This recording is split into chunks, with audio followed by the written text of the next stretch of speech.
नमस्कार साथियों। जैसा कि आप स्क्रीन पर देख रहे हैं कि सभी प्रश्न क्वेश्चन बैंक का है। हाँ जी, आज का जितना भी प्रश्न है वो क्वेश्चन बैंक का लिया गया है। आज कोई टॉपिक नहीं है बल्कि क्वेश्चन बैंक का एक सेट है। एक सेट में जितना भी क्वेश्चन था उस टोटल क्वेश्चन को लिया गया है। तो इसे हम आज याद करेंगे, रट के नहीं, ट्रिक और क्लू के माध्यम से। ठीक है, तो आइए आप गौर से सिर्फ सुनिए आराम आराम से और मजा लीजिए। लास्ट में आपसे कुछ क्वेश्चन पूछा जाएगा जिसका जवाब आपको कमेंट बॉक्स में देना है। क्लियर है? तो देखिए पहला क्वेश्चन है, ऑपरेशन फ्लड किस कार्य से संबंधित है? तो दूध उत्पादन से। फ्लड फ्लड किस कार्य से संबंधित है? दूध उत्पादन से। नहीं तो इसे हम कैसे याद करेंगे? तो देखिए फ्लड, यहाँ पे हम फ्लड को पकड़ते हैं। ऑपरेशन तो कई सारा चीज में लिखा हुआ रहता है, लेकिन यहाँ ऑपरेशन फ्लड का करेंगे। ब्लड का ऑपरेशन कराने के लिए डॉक्टर पहले सलाह देता है, भाई साहब आप पहले दूध खूब पीजिए, दूध पी के अपने शरीर में ब्लड कीजिए, फिर हम आपका ऑपरेशन करेंगे। नहीं, ब्लड का ऑपरेशन कब करेंगे? जब हम दूध पियेंगे। क्लियर है? ब्लड का ऑपरेशन कब करेंगे? जब हम दूध पियेंगे। इसलिए ऑपरेशन ब्लड किससे संबंधित है? ब्लड बोले तो फ्लड। ऑपरेशन ब्लड किससे संबंधित है? दूध से। हम आपके ब्लड का ऑपरेशन करेंगे कब? जब आप दूध पी के आइएगा। नहीं, क्लियर है?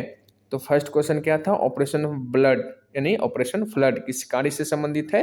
दूध से। अगला क्वेश्चन है, भारत में कागजी नोट भारत में कागजी नोट मुद्रा को जारी करने का पूर्ण अधिकार किसके पास है? कागज वाला नोट कौन जारी करेगा? जिसके पास कागज ज्यादा होगा वही ना कागज वाला नोट जारी करेगा। जिसके जो पहले से कागज रिजर्व रखा होगा, जैसे लॉकडाउन में जिसके पास पहले से कागज होगा रिजर्व में वही कागजी नोट जारी करेगा। नहीं, जिसके पास पहले से कागज रिजर्व में होगा वही कागजी नोट जारी करेगा। तो जिसके पास पहले से कागज रिजर्व में है वही कागजी नोट जारी करेगा। नहीं, इसलिए भारत का बात है तो भारतीय रिजर्व बैंक, तो कागजी मुद्रा वाला नोट कौन जारी करेगा?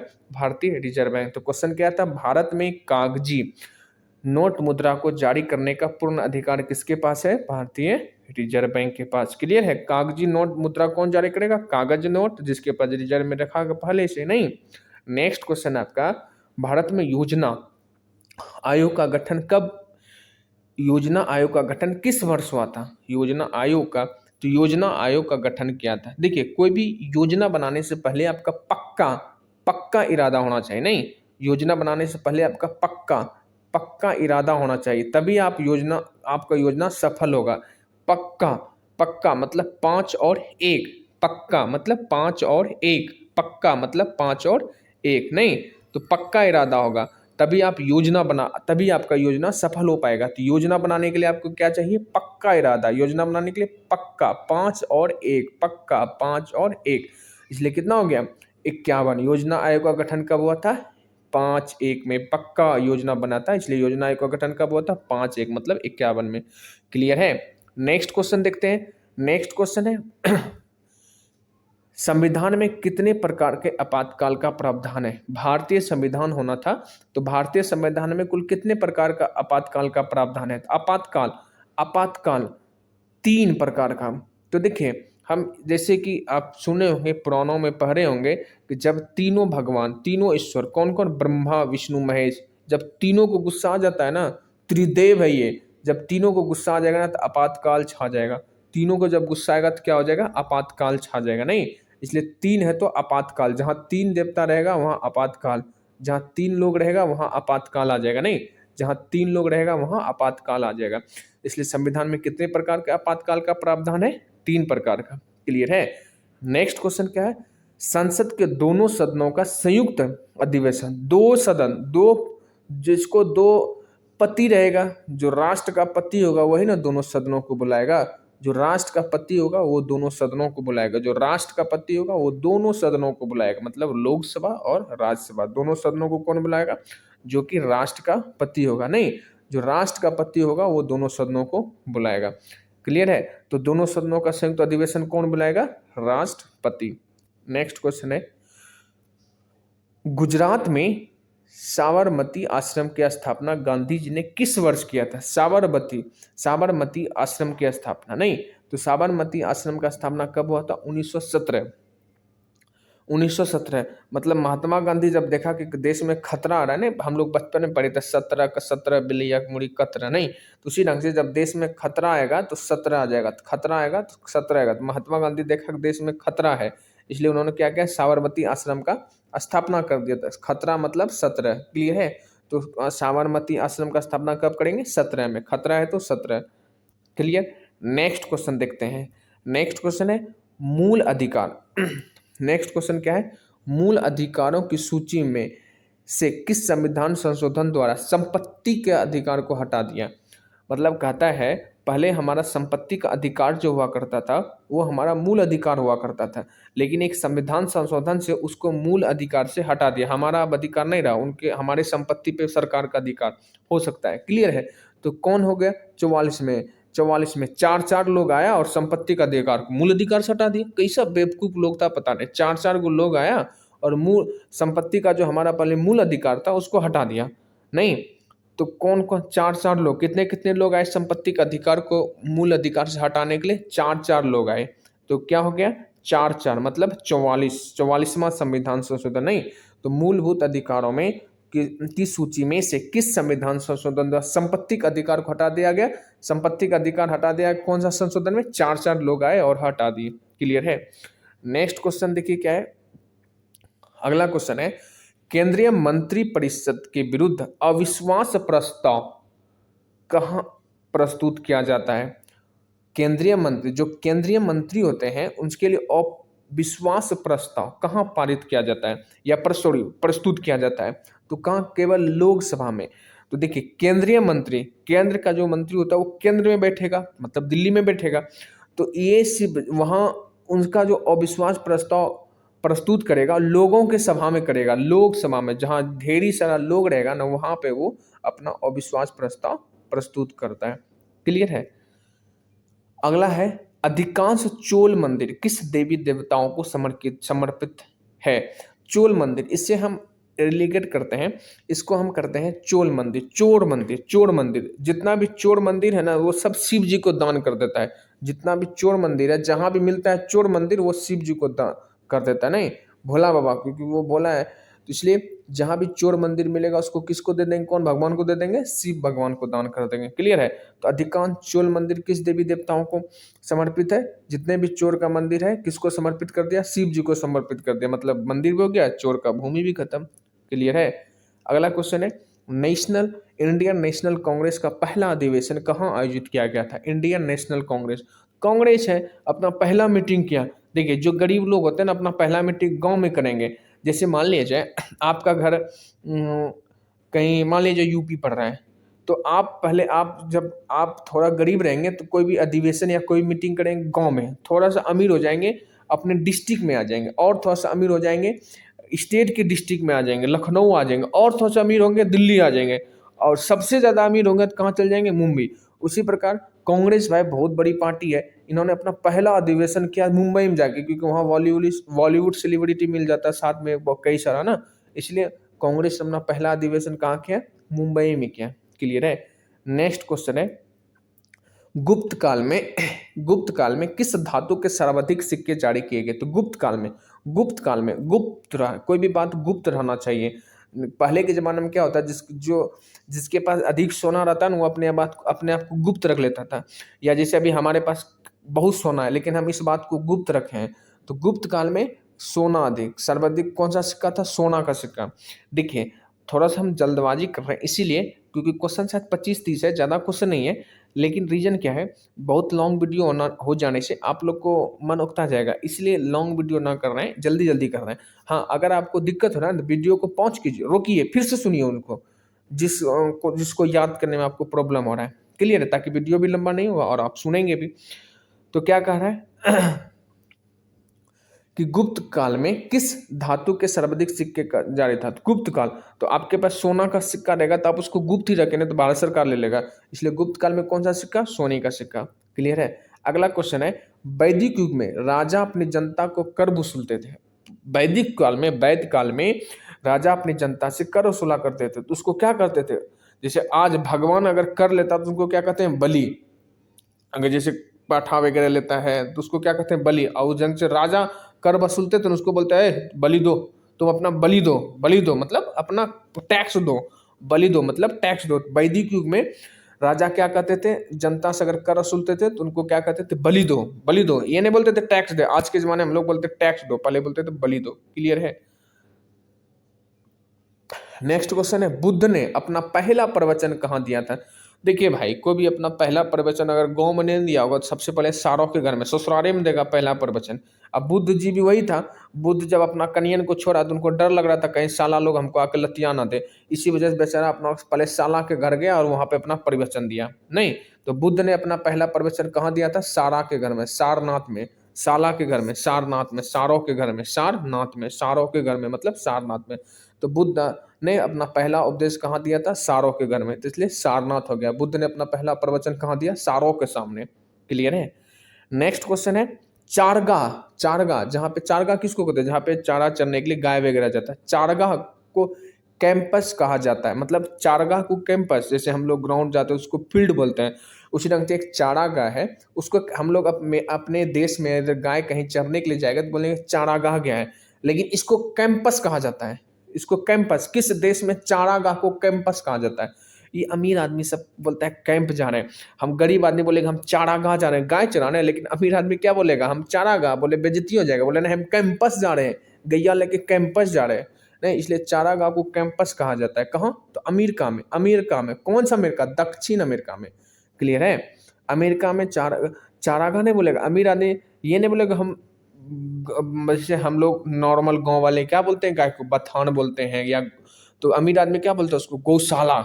नहीं, उसी ढंग से गरीब आदमी बोलेगा चारगाह, और अमीर आदमी क्या बोले, कैंपस, गाय का कैंपस। नहीं, इसलिए चारगाह को कैंपस कहाँ कहा जाता है, अमेरिका में, दक्षिण अमेरिका में। क्लियर है। चारगाह को कैंपस कहा जाता है कहाँ, दक्षिण अमेरिका में।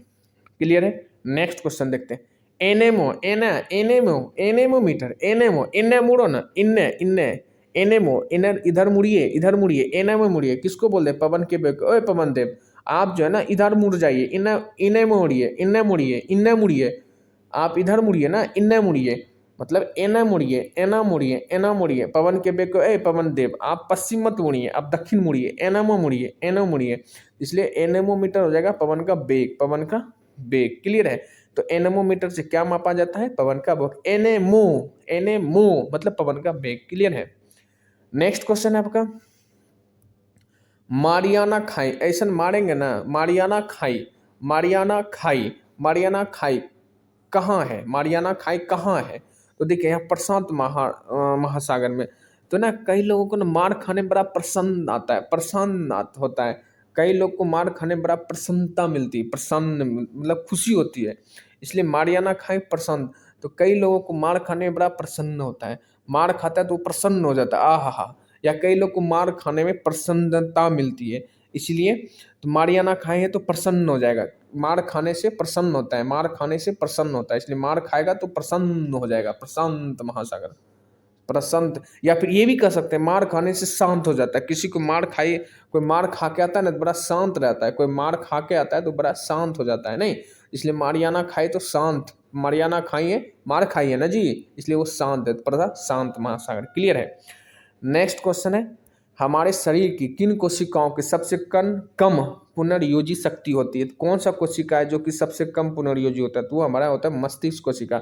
इसलिए कहता है ना माथा में मत मारिए, आपके पैर में मारेगा तो पैर का हड्डी टूटेगा तो जुट जाएगा, पेट में छेदा करेगा तो वो भी ठीक हो जाएगा, लेकिन अगर माथा में मार देगा ना तो पागल हो जाएगा। इसलिए क्या कहता है, हमारे शरीर की कौन सी कोशिका सबसे कम पुनर्योजी होता है, मस्तिष्क, इसलिए माथा में कभी किसी को नहीं मारना चाहिए।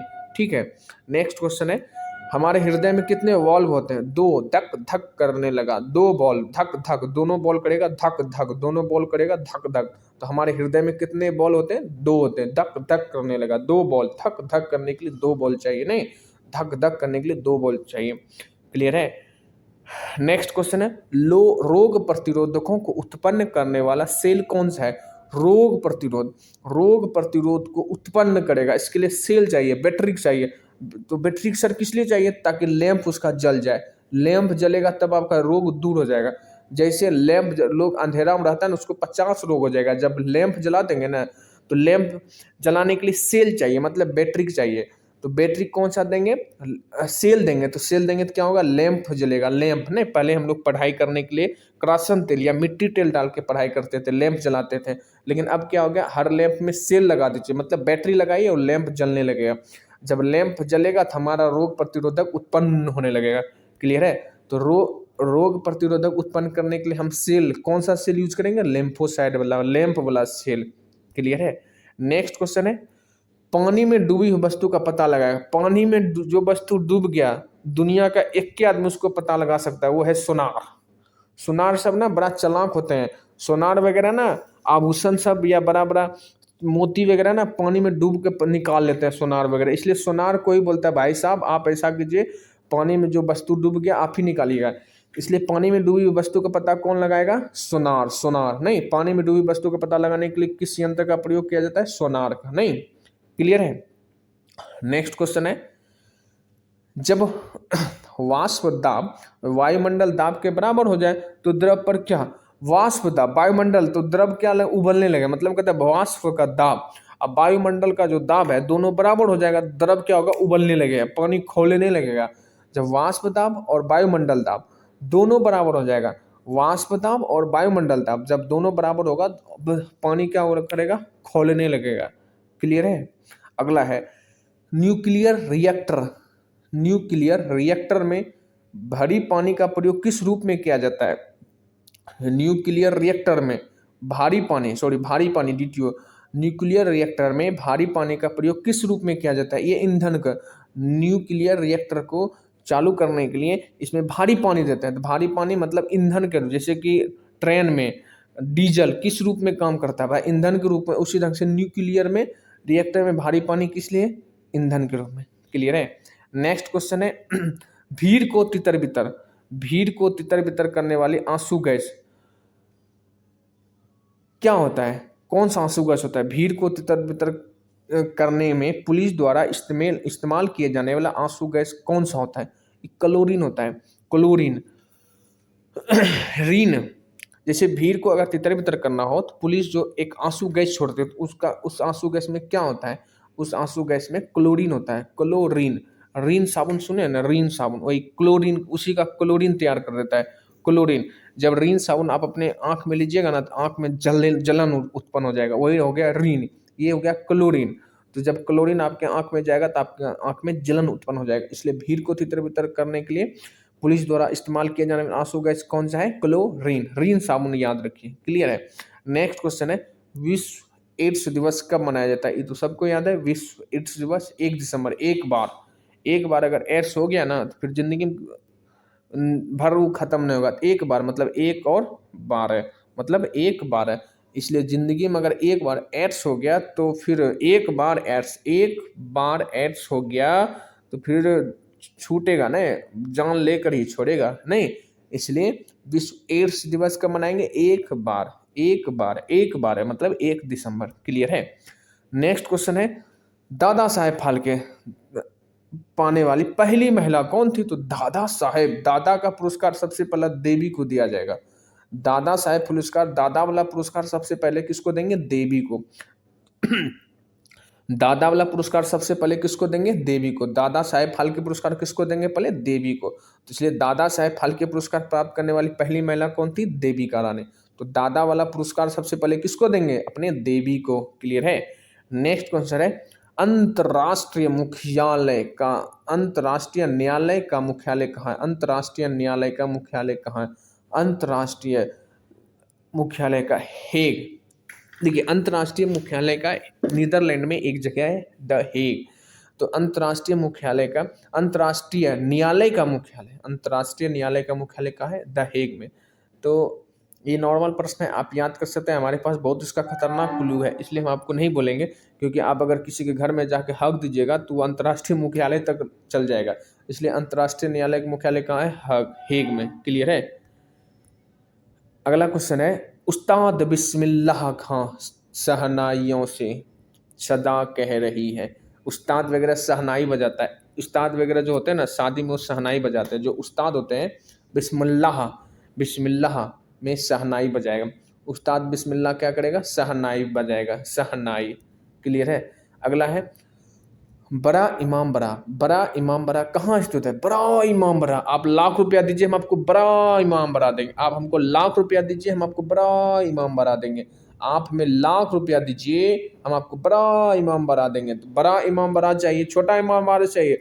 छोटा इमाम बड़ा चाहिए तो आप 10 रुपया हम दे देंगे, लेकिन आपको बड़ा इमाम बड़ा चाहिए, इसलिए आपको लाख रुपया देना पड़ेगा। लखनऊ, बड़ा इमाम बड़ा चाहिए तो आपको लाख रुपया देना पड़ेगा। लखनऊ, क्लियर है?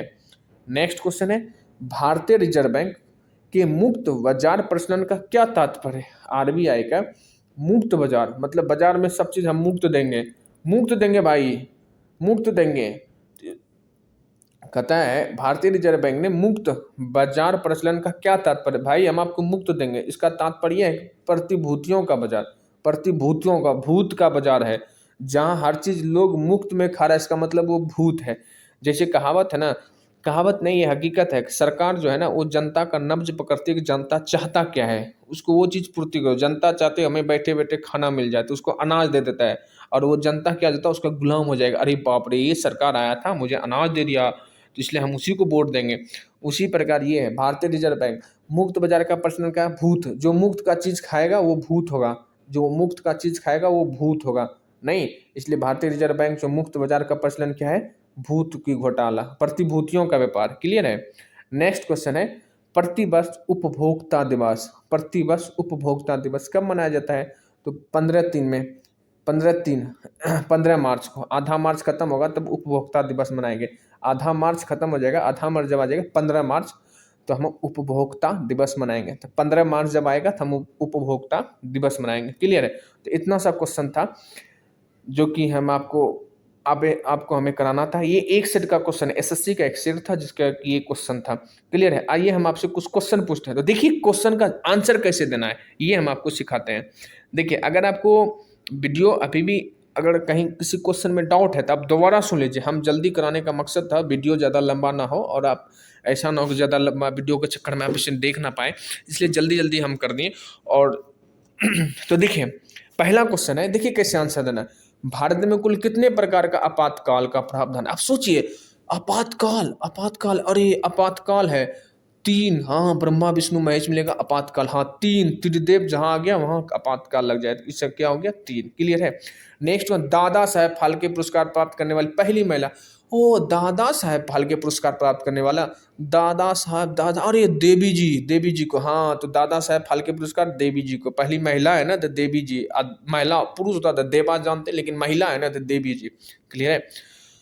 अगला क्वेश्चन है उस्ताद बिस्मिल्लाह खां का, बिस्मिल्लाह उस्ताद है तो शहनाई सुनेगा, शहनाइयों की सदा कह रही है, तो इसलिए उस्ताद है तो शहनाई बजेगा, तो इसलिए उस्ताद बिस्मिल्लाह खां का संबंध किससे? शहनाइयों से। अगला है मानव हृदय में कुल कितने वॉल्व हैं? पहले आप आंसर टाइप कीजिए, कितने वॉल्व में, कितने वॉल्व में, वीडियो रोक करके, कितने वॉल्व में? अरे मानव हृदय धक धक करने लगा, तो 2 वॉल्व नहीं। अगला क्वेश्चन का आप आंसर दीजिएगा हमेशा। इंडियन नेशनल कांग्रेस का अधिवेशन कहाँ हुआ था? इंडियन नेशनल कांग्रेस है, बहुत बहुत अमीर आदमी, पहला अधिवेशन कहाँ करेगा? क्लियर है? तो इतना आपका था आज का एक सेट का क्वेश्चन था, एक सेट का क्वेश्चन करा दिए। एक बार हमें फीडबैक में ये बताइए कि इसमें कहाँ कमी है। अगर ज़्यादा स्पीड हो रहा है तो इसे हम स्लो कर देंगे, और अगर ज़्यादा स्लो हो रहा है तब इसे हम स्पीड कर देंगे। तो एक बार हमें कमेंट बॉक्स में ये भी लिख करके बताइए वीडियो कैसा था, जहाँ कमी नज़र आता है आप कमी दीजिए, ताकि हम नेक्स्ट वीडियो में सुधार सकें, ताकि आपको और ज़्यादा फायदा हो सके। मिलते हैं नेक्स्ट क्लास में, नेक्स्ट वीडियो और नेक्स्ट टॉपिक के साथ। तब तक के लिए धन्यवाद।